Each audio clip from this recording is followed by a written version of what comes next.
აი ნუ ანადგურებ სიგარეტით.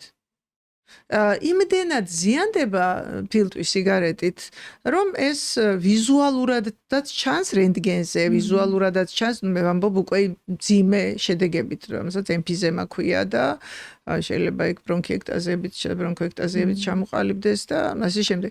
ძალიან ზიანდება. ემფიზემა ნიშნავს, რომ ალვეოლამაც დაკარგა თავისი ბუნებრივი ფორმა და ფუნქცია და ის გადაიქცა უფუნქციო ჩაკეტილ სივრცედ, რომელიც გადაბერილია ჰაერით. იქ ჰაერი ვეღარ ამოდის იქიდან. ვეღარ შედის და ვეღარ წამოდის. ხო? და ეს იმას ნიშნავს, რომ ის მოცულობა ფილტვის, რომელიც დაზიანდა, გამოვიდა სუნთქვის ფუნქციიდან. ანუ სასუნთქის ზედაპირი დრამატულად შეგვიმცირდა და სასუნთქის ზედაპირი არის 70 კვადრატულ მეტრამდეა, რომ გაშალო მთლიანად. ხო, ისი ჩოგბურთის კორტის ხელა.